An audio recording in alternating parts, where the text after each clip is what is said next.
अष्टावक्र ये वचन कह रहे हैं, किसी पामर के लिए नहीं, विषय के लिए नहीं, जिज्ञासु के लिए ही कह रहे हैं। और जिज्ञासु दो प्रकार के होते हैं, एक होते हैं कृत उपासक और दूसरे होते हैं अकृत उपासक। जय जय। कृत उपासक जो होते हैं उनको ये वचन तुरंत असर कर लेते हैं और अकृत उपासक को हिम्मत देते हैं, अकृत उपासक को कुछ सोचने का मौका देते हैं, अकृत उपासक को बीज का काम देते हैं। बीज बो दिया, जमीन में दबा दिया है, कभी न कभी संयोग मिलेगा, पानी मिलेगा, खाद मिलेगा, कभी न कभी हो जाएगा। जिसने उपासना की हुई है उसको तो ये वचन एकदम तुरंत ही बैठ जाएंगे, अनुभूति के रूप में प्रकट हो जाएंगे। और बात नितांत सत्य है, न पृथ्वी न जल न अग्नि न वायु जो न वा भवान ऐसाम साक्षिणाम आत्मानम चिद रूपम विधि मुक्तये। तू पृथ्वी नहीं, जल नहीं है, तेज नहीं, वायु नहीं, आकाश नहीं, तू इनका साक्षी मात्र है। शरीर में पृथ्वी का हिस्सा है, जल का हिस्सा है, तेज का हिस्सा, वायु का हिस्सा, आकाश का हिस्सा है। शरीर में पित्त और कफ अधिक है तो आदमी मोही होता है, वात अधिक है तो कामी हो सकता है, वायु तत्व अधिक है तो। आकाश तत्व का हिस्सा ज्यादा है तो काम क्रोध ही आकाश के हैं। तो ये जो पृथ्वी के, जल के, तेज के, वायु के गुण हैं वो शरीर के केमिकल्स हैं।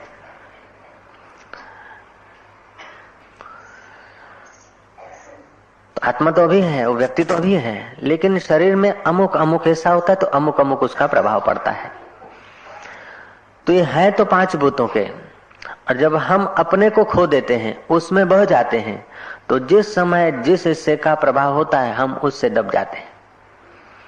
कभी सत्वगुण का प्रभाव होता है तो हम अपने को दानी, धर्मात्मा, सज्जन, श्रेष्ठ मानते हैं। कभी रजोगुण का प्रभाव होता है तो पांच भूतों में तीन गुण होते हैं, सत्व, रजो और तमो। तो तीन गुणों में भी मिश्रण होता रहता है, सत्व मिश्रित रजो, रजो मिश्रित सत्व, उसमें भी परसेंटेज होते हैं। सत्वगुण के 10% और रजो के 40 और तमोगुण के 50%। अब उनमें न्यूना अधिक समझ लेना, तमोगुण के 55 तो दूसरे के 2-5 कम। तो जैसे जैसे गुणों के प्रभाव घटते बढ़ते हैं ऐसे तुम्हारे ख्याल भी घटते बढ़ते रहते हैं। सच पूछो तो तुम्हारे ख्याल घटते बढ़ते नहीं रहते हैं। किसके घटते बढ़ते हैं? मन के। यदि ख्याल घटने बढ़ने से आप अपने को बड़ा और छोटा मानते हैं तो जो बड़ा है उस समय तुम छोटे नहीं, और जिस समय छोटे हो उस समय बड़े नहीं। लेकिन छोटापन बड़ापन दिन में न जाने कितनी बार आता है चला जाता है, तुम वही के वही हो। बड़प्पन के विचार आए मन में, वो भी चले गए। छोटेपन के विचार आए, चले गए। तंदुरुस्ती के विचार आए, चले गए। क्रोध के विचार आए, चले गए। काम के विचार आए, चले गए। लोभ के विचार आए, चले गए। मन में काम हो गया, आ गया, तुमने कहा कि मैं कामी हूं, बड़ा सेक्सी हूं, तोबा तोबा।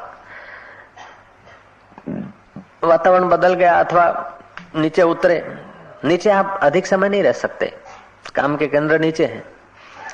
सरोवर के तह में आप नहीं रह सकते। सरोवर के ऊपर तो आप काफी समय सैर कर सकते हैं, बैठ सकते हैं नाव में आदि में, लेकिन सरोवर के एकदम नीचे थल में नहीं रह सकते। ऐसे ही काम क्रोध आदि आप सतत नहीं कर सकते।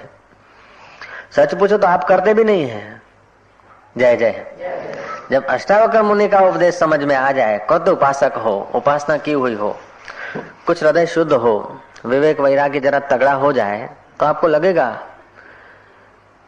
कि मैं कामी क्रोधी नहीं होता। शरीर के अमुक हिस्से में अमुक घटना होती है। अब ये अमुक हिस्से में अमुक घटना होती है, अमुक वातावरण से अमुक विचार आते हैं, और जिसमें विचार आते हैं वो आत्मा नहीं, जिसमें घटना घटती है वो आत्मा नहीं, और जो आत्मा नहीं वो मैं नहीं। जो आत्मा नहीं है वो मैं नहीं। मैं और आत्मा एक ही चीज के दो नाम है। कृष्ण बड़े मजे की बात कर रहे हैं। अयम आत्मा ब्रह्म गुडाकेशु सर्वभूतेषु। अयम आत्मा, ये जो मैं आत्मा हूं, ब्रह्म रूप में और सब भूतों में हूं।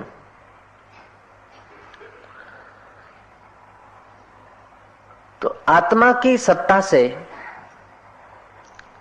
अब एक बात और ऊंची समझ लेने की है कि जड़ में क्रिया करने की शक्ति नहीं और चेतन सदा निष्क्रिय है। पृथ्वी जल तेज वायु, पृथ्वी के हिस्से में ढूंढो तो काम नहीं मिलेगा, जल में देखो तो द्रव्यता नहीं मिलेगी, लोभ मोह नहीं मिलेगा। तो और ये हमारा शरीर जो है पृथ्वी जल तेज वायु का रूपांतर ही तो है, और क्या है। तो 5 भूत कारण है और ये उसका कार्य है। और कार्य, मजे की बात है कि कार्य बिना कारण के रह भी नहीं सकता। जैसे कपड़ा में रुई कारण है और कपड़ा उसका कार्य है। तंतु और रुई, रुई समझो तंतु समझो, तो तंतु निकाल दो रुई निकाल दो तो कपड़ा नहीं बचेगा। तो अभी भी कपड़ा रुई का ही तो रूपांतर है, रुई ही तो है। रुई निकाल दो तो कपड़ा नहीं बचेगा। ऐसे ही शरीर से 5 भूत निकाल दो तो शरीर नहीं बचेगा। शरीर तो नहीं बचेगा, फिर भी मैं बचता हूं। जय जय। मर जाऊं तो मैं सुखी हो जाऊं। हजारों हजारों शरीर चले गए लेकिन मैं गया नहीं। जो नहीं जाता उसका नाम आत्मा है, जो नहीं मरता उसका नाम है अमर आत्मा। मजे की बात है, हम हैं अमर, लेकिन मरण धर्मा पंच भौतिक शरीर के साथ तादात्म्य हो गया, अन्योन्य अध्यास हो गया। तो शरीर के सुख में हम सुखी, शरीर के दुख में दुखी, शरीर के मोटापन में मोटे, शरीर के छोटेपन में हम छोटे, शरीर के गोरेपन में हम गोरे और शरीर के कालेपन में हम काले। ये भ्रांति जब तक रहेगी तब तक तुम कितने ही यज्ञ करो, कितने ही तप करो, कितनी ही माला घुमाओ, फिर भी दुर्भाग्य से पूर्ण मुक्ति नहीं होगी। ओम ओम ओम ओम। हाँ, माला घुमाते घुमाते शायद सत्संग में रुचि हो जाए। जप करते करते, तप करते करते शायद खोज की एक चिंगारी आ जाए। ये अवान्तर साधन है, लेकिन प्रत्यक्ष साधन तो आत्मज्ञान है।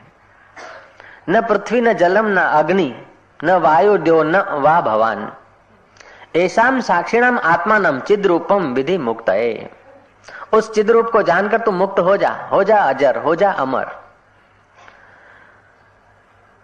तो चेतन आत्मा निष्क्रिय है और जड़ 5 भूतों में क्रिया करने का सामर्थ्य नहीं।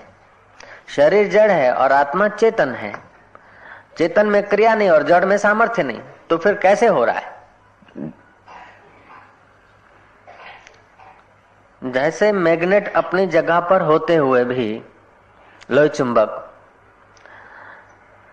उसकी रश्मियां, उसका प्रभाव लोहे के कणों पर पड़ता है, ऐसे ही चैतन्य अपने महिमा में ज्यों का त्यों होते हुए भी इस जड़ में क्रिया करने का, स्पंदन करने का सामर्थ्य आ जाता है।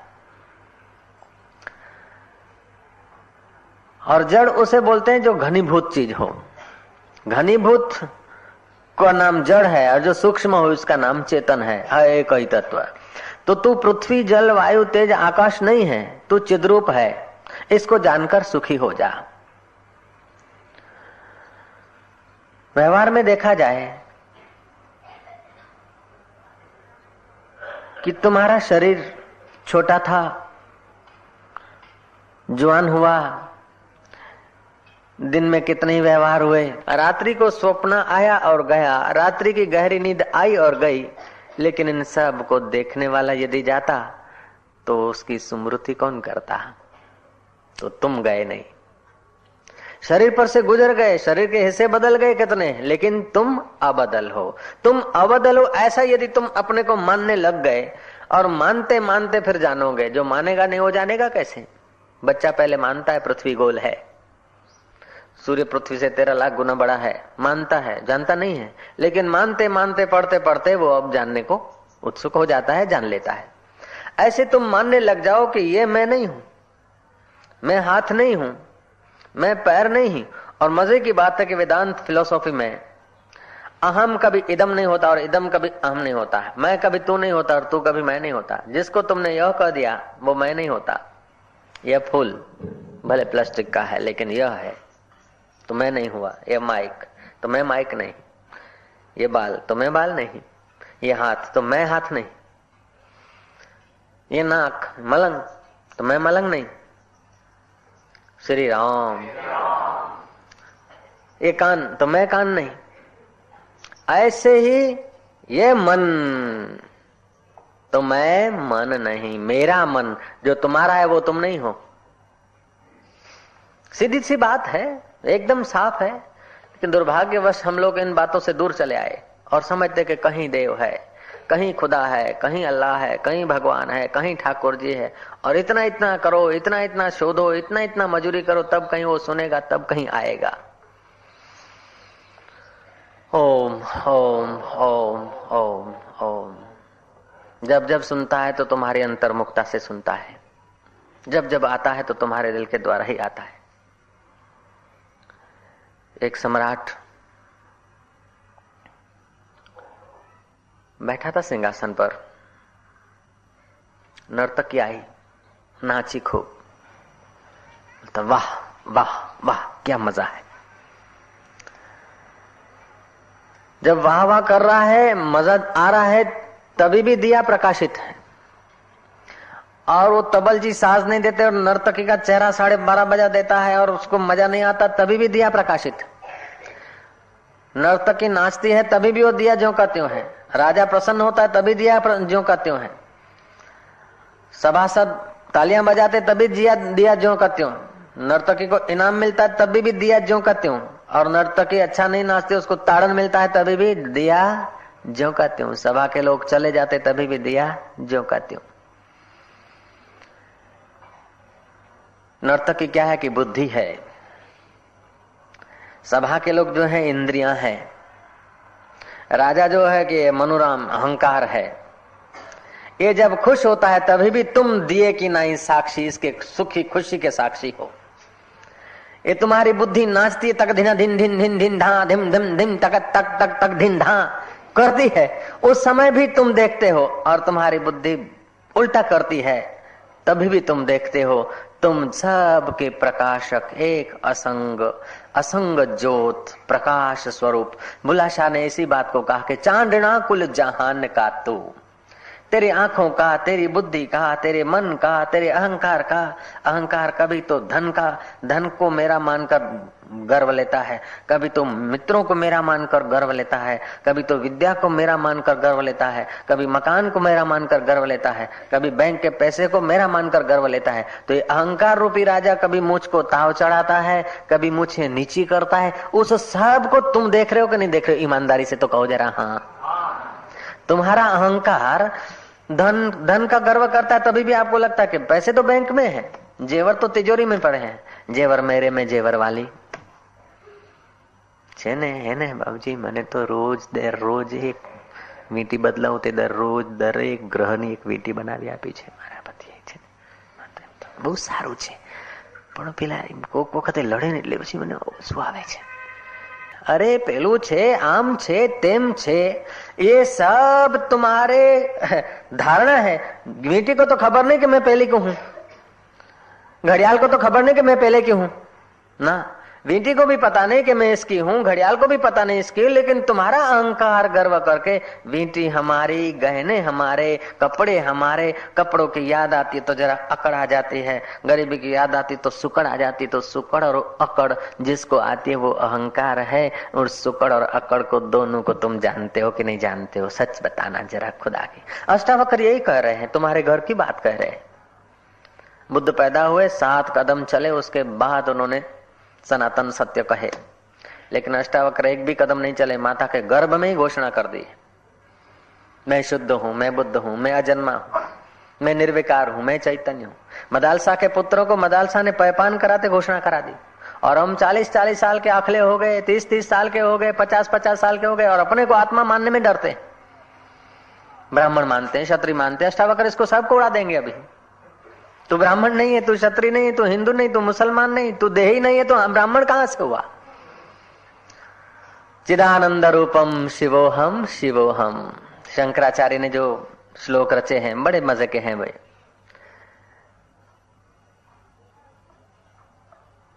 तो जैसे दिया प्रकाशता है, ऐसे ही तुम्हारा साक्षी सबको प्रकाशता है। बुल्ला शाह ने कहा, चांदना कुल जहान का तू, तेरे आश्रय होए व्यवहार सारा, तू सबदी आंख में चमकता, हाय चांदना तुझे सूझता अंधियारा। जागना सोना नित खाब तीनों, होवे तेरे आगे कई बारा। रोज जागृत अवस्था बदल जाती है, स्वप्ने बदल जाते हैं, सुषुप्ति बदल जाती है, लेकिन उसका दृष्टा कभी नहीं बदला। जागना सोना नित खाब तीनों होवे तेरे आगे कई बारा बुलाशा प्रकाश स्वरूप है एक तेरा घट वदन होवे यारा। तेरा प्रकाश स्वरूप एक ही है। तुम जब बोलते हो कि हम ध्यान कैसे करें, मन में शांति कैसे आए, अमुक काम कैसे हो, ये कैसे करे, तो वेदांत तुम्हें कहता है कि तुमने अभी अपने को जाना ही नहीं। ध्यान करे चाहे न करे ये मन और बुद्धि का विषय है। अमुक काम सफल हो और खुश हो चाहे न हो ये अहंकार का खेल है। शरीर काला, चमड़ा काला होता है, तुम अपने को काला मानते हो, चमड़ा गोरा होता है तो तुम अभी सियाला है, जरा चमड़ा थोड़ा खुलेगा गोरा होगा क्या? जो सियाड़ा पाक खादो चने बताइए। तुम ऐसे नहीं हुए, तुम्हारे पर सियाड़ा पाक असर नहीं कर सकता, उनाड़ा पाक असर नहीं कर सकता। एक सतशिष्य था, गुरु का भक्त था। गुरु के भक्त सब अमीर होते हैं ये जरूरी नहीं है, गरीब भी होते हैं। गरीब अमीर हो सकते हैं लेकिन गुरु के भक्त बेवकूफ नहीं होते। जय जय। गरीब अमीर हो सकते हैं लेकिन बेवकूफ नहीं हो सकते। वो लारी चलाता था, बैलगाड़ी चलाता था, बोझा ढोता था बैलगाड़ी में। एक बार नमक के 10-15 बोरे, एक आध बोरी सी 30 खांड की रही होगी। बी सी डी जो शक्कर होती है, शक्कर वाले से समझते हैं, 2-4 बोरी, एक सी की, एक डी की, एक बी की, एक ए की रही होगी। 4 बोरी शक्कर की, 10 बोरी नमक की ले जा रहा था कहीं। एकाएक बारिश हुई और मुसलधार बरसात हुई, नाला चला, गाड़ा फंस गया, जोरों का पानी बहाव में नमक बह गया। धड़ाके हुए, मेघ गरजा, बैल छूट गए, बिजली चमक रही है। वो आदमी अकेला रह गया, बैल भाग गए, गाड़ा लुढ़क रहा है, नमक और शक्कर तो बह गई पहले ही। तभी भी उसके चित्त में क्षोभ नहीं हो रहा है। बिजली तड़ाके दे रही है। वो बोलता है, बिजली मैं नमक नहीं हूं कि बह जाऊंगा, मैं शक्कर नहीं के पिघल जाऊंगा, मैं बैल नहीं के भाग जाऊंगा, तेरी रोशनी में अपना रास्ता तय करके दिखाऊंगा। तू क्या समझती? ऐसे ही तुम उस परमात्मा की रोशनी में अपना रास्ता तय कर लो तो समझ लेना कि तुम किसी गुरु के शिष्य हो, नहीं तो तुम मन के शिष्य हो।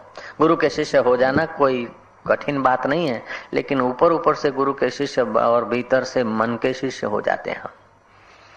मन के शिष्य नहीं, गुरु के शिष्य। गुरु का अर्थ है, किसी ने, बच्ची ने आज पूछा कि गुरु शब्द का अर्थ क्या, ओम का अर्थ क्या। एक एक को बताएं तो समय नहीं है, इसलिए जाहिर में बताया जाएगा।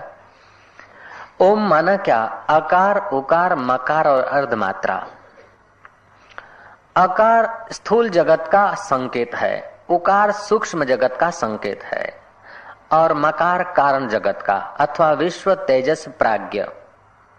ये 3 जो अधिष्ठाता, जैसे एक नगर है तो नगर पालिका का जो हेड है चेयरमैन, एक राष्ट्र है तो राष्ट्रपति है, ऐसे ही पूरे ब्रह्मांड में जो स्थूल तत्व है, स्थूल जगत का जो हेड, उसको विश्व कहते हैं। सूक्ष्म जगत के हेड को तेजस कहते हैं, कारण जगत के हेड को प्राज्ञ कहते हैं।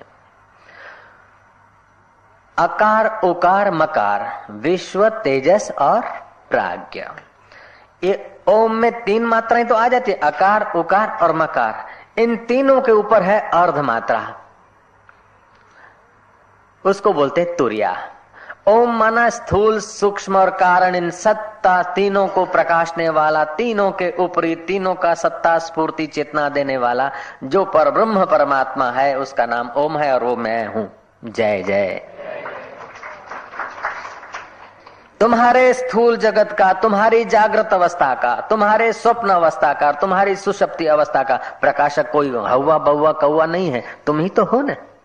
जैसे इस शरीर की जागृत, स्वप्न, सुषुप्ति का तुम प्रकाशक हो, इस शरीर के स्थूल, सूक्ष्म और कारण के तुम जानकार हो, ऐसे ही समष्टि के स्थूल, सूक्ष्म और कारण को जो जान रहा है उसी का सांकेतिक नाम है ओम। तस्य वाचक प्रणव, वो परमात्मा का नाम है, परमात्मा का स्वाभाविक स्फुरना है और सब में अपने आप ध्वनि हो रही है। लेकिन हम इतने बहरे हैं, इतने बहिर्मुख है, तो उस ओमकार को बाहर से भीतर से नहीं सुन पाते, इसलिए गुरुदेव देते हैं मंत्र। गुरु शब्द का अर्थ क्या है? गुरु, वाह गुरु।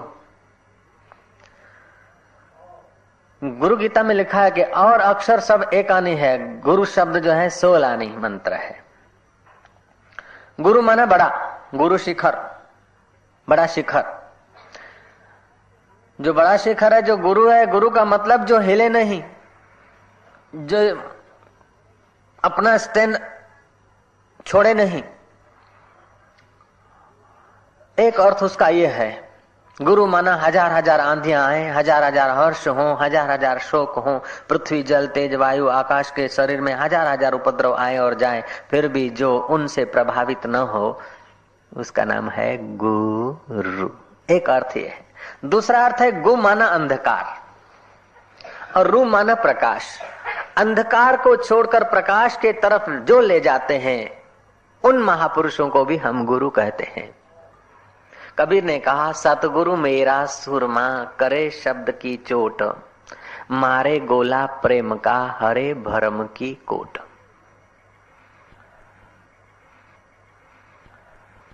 जब बदलता है तो मन बदलता है, जब बदलता है तो शक्लें बदलती है, चेहरा बदलता है। इन सब की बदलाहट होने पर भी जो नहीं बदलता है उसको आत्मा कहते हैं, उसको मैं कहा जाता है। तो गुरु शब्द का अर्थ आपने समझ लिया।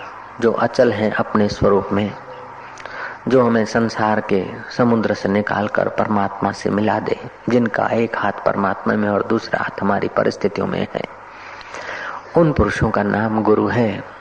सतगुरु मेरा सूरमा करे शब्द की चोट, मारे गोला प्रेम का हरे बरम की कोट।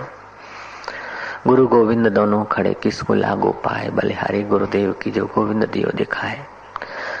आंसूमल को यदि गुरुजी नहीं मिलते तो खांड की बोरियां बेचता, या तो तेल के डिब्बे रवाने करता है, ट्रकें रवानी करता, और जैसे संसारी लोग हाई हा करके अपना जीवन खिलौनों में व्यर्थ कर रहे हैं, ऐसा ही जीवन होता। नरेंद्र को गुरु नहीं मिलते तो वो कोई कॉलेज में प्रोफेसर होता, रामतीर्थ को गुरु नहीं मिलते तो वो प्रोफेसर होते। गुरु का अर्थ है जो माता पिता ने जन्म दिया है, काम क्रोध से प्रेरित होकर, कामनाओं से प्रेरित होकर, पालती पोसती है तो मोह से प्रेरित होकर। कोई कोई माँ होगी जो प्रेम से प्रेरित होकर पालती है, लेकिन माँ भी चाहती है कि बड़ा हो तो सुख दे, बड़ी हो तो सेवा करे, ससुराल जाए तो मेरा नाम निकाले। बाप चाहता है कि बड़ा हो मेरे बुढ़ापे का बोझा ढोएगा, लेकिन गुरु जी ऐसा कभी नहीं सोचता कि शिष्य को साक्षात्कार हो और मेरा नाम निकाले, शिष्य बड़ा हो जाए और मेरी सेवा करे, शिष्य परमात्मा को पाले और मेरे को कुछ परमात्मा से लेकर दे दे ना। एक फकीर के पास जिज्ञासु गया, बोले महाराज जीसस को क्रॉस पे चढ़ा दिया गया। जीसस बोलता है कि मालिक इनको माफ करना, तेरी मर्जी पूर्ण हो। सुकरात को जहर दिया, वो खुश खुश पी गया, जैसे कोई नाटक में कोई आदमी जहर पीता हो। सुखदेव पर कंकड़ पत्थर लगे, सुखदेव खिन्न न हुए। रघुगण राजा ने जड़ भरत को पालखी उठवाई, कोड़े मारने का दम दिया, डांटी दी, लेकिन जड़ भरत के चेहरे पर करचली न पड़ी, दुख की एक रेखा न छाई। चाहते तो श्राप दे देते, चाहते तो उसको सुना देते, लेकिन जड़ भरत के चेहरे पर कोई अभिमान, कोई राग, कोई द्वेष, कोई खिन्नता न दिखी। दत्तात्रेय को भीलों के राजा यज्ञ कर रहे थे, दत्तात्रेय को पकड़ गए बलि देने के लिए। दत्तात्रेय के चित्त में कोई शोभ नहीं हुआ। तो महाराज इन पुरुषों के चित्त में शोभ नहीं होता। जब ये ब्रह्म है तो हम भी ब्रह्म है, ये आत्मा है तो हम भी आत्मा है। हम लोगों को तो जरा सा कोई तू कह देता है तो दुख होता है, जरा सा कोई अपमान का शब्द कह देता है तो परेशानी होती है। इनको शूली पे चढ़ाया गया तो भी इनको दुख नहीं होता है, घोर अपमान किया गया तो भी दुख नहीं होता। इसका कारण क्या है?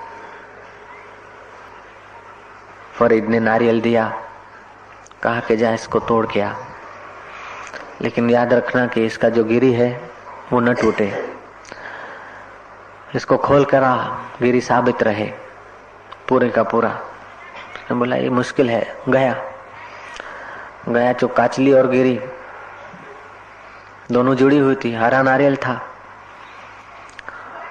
खूब पानी भरा था, खूब समझ समझ के भी तोड़ा, तो जो काचली टूटती है तो गिरी भी टूट गई।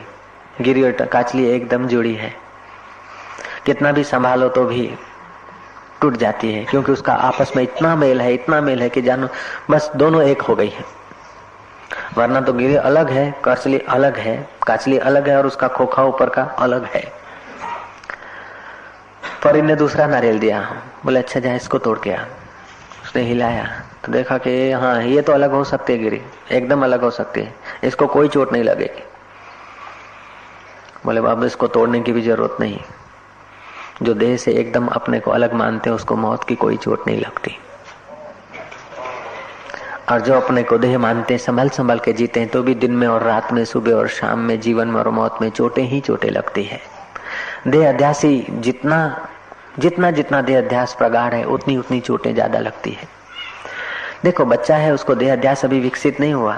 बच्चे के आगे तुम गाली दे दो तो भी हंसेगा, बच्चे को मिठाई दे दो तो भी हंसेगा, बच्चे के पास से कोई चीज उठा लो तो भी उसको कोई रंज नहीं होगा, क्योंकि अभी ये मैं हूं और ये मेरा हूं, ये विकसित नहीं हुआ। ऐसे किसी फकीर के आगे से तुमने कुछ धर दिया और कुछ उठा लिया तो भी उनको चोट नहीं लगती। बच्चे के अंदर अभी अहंकार विकसित नहीं हुआ, अभी ममता विकसित नहीं हुए, और ज्ञानी की ममताएं बाधित हो गई है।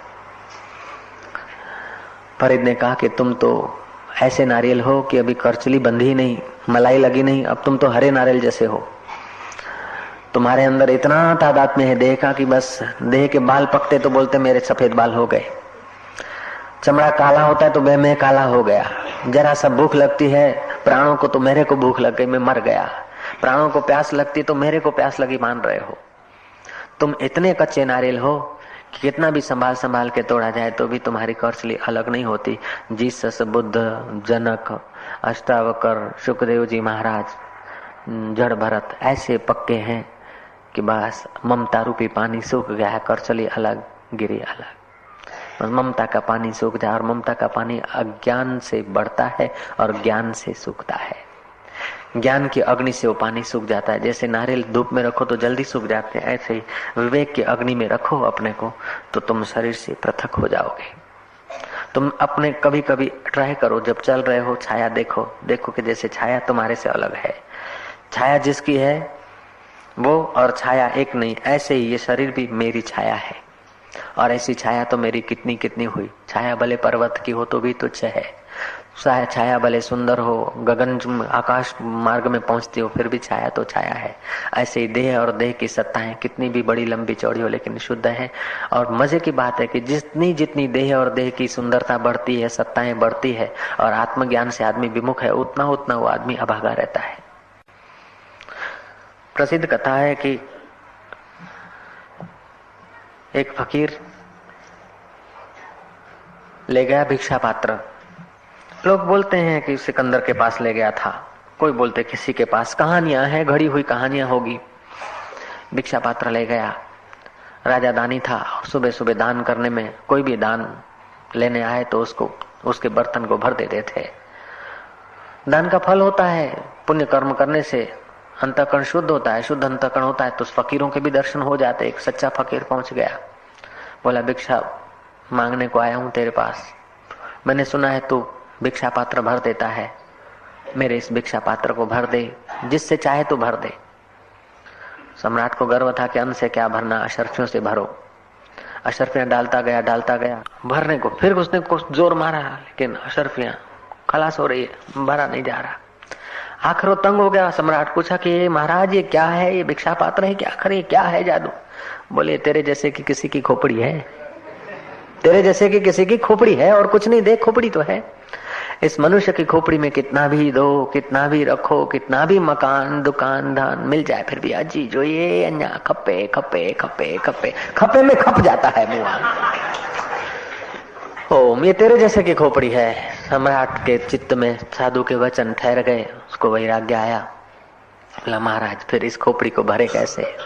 बोले ईश्वर के सिवा ये खोपड़ी किसी चीज से भरती नहीं, परमात्मा के सुख के सिवा किसी सुख से ये खोपड़ी भरती नहीं, आत्म लाभ के बिना और किसी लाभ से खोपड़ी भरती नहीं है, दिल भरता नहीं, तृप्ति नहीं होती, क्योंकि परमात्मा के सिवा जो कुछ है वो अपूर्ण है।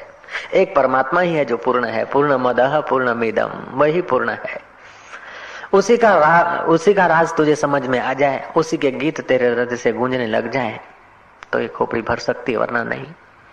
बोले महाराज तो फिर बताओ मैं परमात्मा को कैसे प्यार करूं, परमात्मा को कैसे पाऊं। महाराज ने कहा तूने कभी किसी को प्यार किया है। बोले महाराज प्यार क्या करना, संसार में मैंने हुकूमत की है, प्यार व्यार नहीं जानता। मैगडलेन के बगीचे में जीसस आराम कर रहे थे। मैगडलेन प्रसिद्ध वैश्या थी। उसके वहां से बड़े बड़े सम्राट खाली हाथ लौटते, कभी कभी मुलाकात न कर पाते। ऐसी वो गर्व वाली थी, प्रसिद्ध और सुंदर। मैगडलेन की नजर पड़ी जीसस पर। आई जीसस को बुलाने के, चलिए मेरे महल में आराम करिए। जीसस बोलता कि पहले आती तो चल पड़ते, अब समय हो गया, मैं जा रहा हूँ। जीसस को बोलती कि तुम्हारे हृदय में कुछ प्यार नहीं? मैं मैगडलेन हूँ, मेरे द्वार से बड़े बड़े सम्राट खाली चले गए, और मैंने जीवन में यदि कहा है तो पहली बार तुमको कहा है कि चलिए मेरे महल में, चले। और तुम्हारे पास प्यार का बदला चुकाने के लिए 10-5 मिनट समय नहीं? तुम कितने रूखे हो, तुम्हारे पास कोई दिल नहीं, तुम प्यार की कीमत नहीं समझते। जीसस कहते हैं कि पगली, मैं तुझे जितना प्यार करता हूं उतना और किसी ने नहीं किया होगा। अभी समय नहीं, समय लेकर कभी आऊंगा। शिष्य चुंटली खड़ रहे कि गुरुजी क्या कर रहे हो? बोले चुप रहो, लोग चाहे कुछ भी कहे, लेकिन मैं भाषा सही बोल रहा हूं। वो बोलते जब प्यार करते तो चले चलते। बोले ना, मैं तुझे प्यार करता हूं। राजे महाराजे तो तेरी हड्डियों को प्यार करते, पृथ्वी जल तेज वायु आकाश के पुतले को प्यार करते, और मैं तुझे ही प्यार करता हूं और तेरे ध्यान में मग्न रहता हूं पगली। शिष्य घबराए कि गुरु मैगडलेन के ध्यान में मग्न रहते हैं, लेकिन गुरु को मैगडलेन का पुतला नहीं दिख रहा है। गुरु को मैगडलेन के अंदर भी वो साक्षी दृष्टा आत्मा दिख रहा है, और शिष्य को मैगडलेन का पुतला दिख रहा है। देख दोनों रहे, लेकिन नजर नजर में फेर है।